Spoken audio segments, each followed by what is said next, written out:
पर कब्जा जमाने के लिए आडवाणी और मोदी के बीच एक युद्ध छिड़ा था। सुलह समझौता राजनाथ सिंह ने करवाया था। नितिन गडकरी ने भी महत्वपूर्ण भूमिका अदा की थी।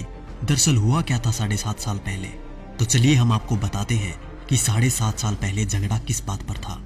दरअसल बात यह थी कि लाल कृष्ण आडवाणी, जो कि भाजपा के सबसे वरिष्ठतम सदस्य हैं, उन्होंने भाजपा के सामने ये शर्त रखी कि वो उन्हें प्रधानमंत्री पद का उम्मीदवार बनाए। लेकिन नरेंद्र मोदी बिगड़ गए। नरेंद्र मोदी ने सीधी धमकी दे डाली कि अगला प्रधानमंत्री पद का उम्मीदवार उन्हें ही बनाया जाए, और वो भी इसी महीने। ये सुनकर सब सकते में आ गए। खबर जैसे ही दिल्ली पहुंची, आनन फानन में भाजपा हाईकमान की मीटिंग हुई। नरेंद्र मोदी और आडवाणी दोनों के बीच सुलह करवाने का प्रयास हुआ और अंत में ये निर्णय लिया गया कि चुनाव लड़ने के लिए धन की व्यवस्था आडवाणी और मोदी में से जो भी करेगा, पार्टी उन्हें ही प्रधानमंत्री पद का उम्मीदवार बनाएगी।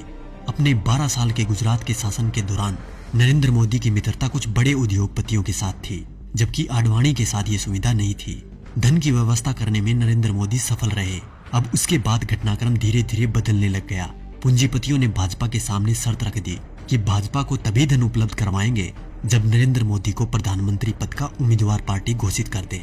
भाजपा को पूंजीपतियों के दबाव के आगे झुकना पड़ा और नरेंद्र मोदी को प्रधानमंत्री पद का उम्मीदवार बनाना पड़ा। आडवाणी नाराज होकर कोप भवन में बैठ गए। उसके बाद धीरे धीरे घटनाक्रम बदला। लोकसभा चुनाव प्रचार के दौरान मुकेश अंबानी ने देश में 22 चैनल खरीद लिए।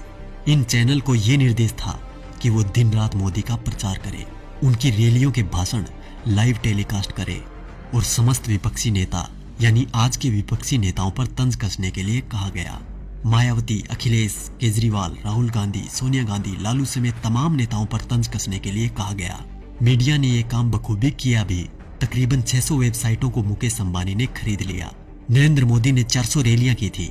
इन रैलियों का खर्चा अपने 67 पूंजीपति मित्रों के द्वारा उठाया गया। नरेंद्र मोदी को चुनाव प्रचार करने के लिए एक हेलीकॉप्टर दिया गया था। ये हेलीकॉप्टर चुनाव प्रसार के लिए अडानी ने दिया था। जैसे ही परिस्थितियां थोड़ी बदली, देश के प्रधानमंत्री मोदी जी बन गए। अरे मित्रों, मैं तो पीएम बन गया। पीएम बन के कैसा तन गया। ये विक्ट्री मेरी देखो, ये हिस्ट्री मेरी देखो, जैसे मॉडल मेरे गुजरात का। उसके बाद सिलसिला हुआ कर्ज उतारने का। तो सुनिए क्या क्या हुआ। अडानी को ऑस्ट्रेलिया के क्वींसलैंड शहर में खनन के लिए 600 करोड़ का कर्ज नरेंद्र मोदी ने दिलवाया। उनके पिछले 67,000 करोड़ के लोन को माफ कर दिया गया।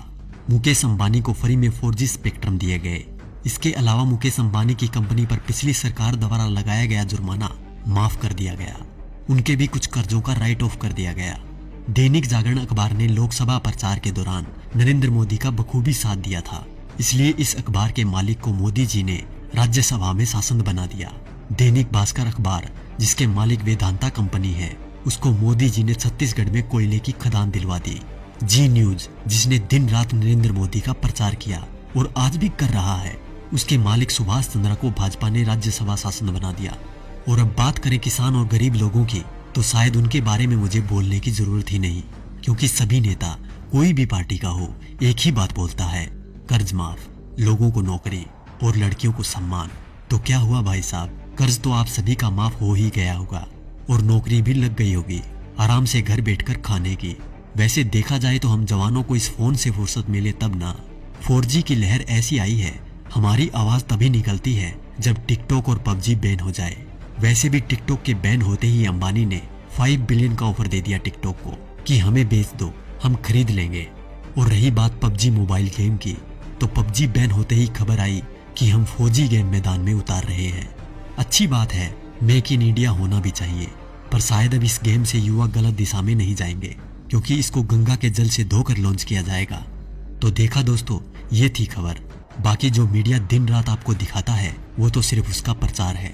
साथियों, ये खबर हर फोन में होनी चाहिए, जिससे कि बीजेपी की इस करतूत का सबको पता चल जाए।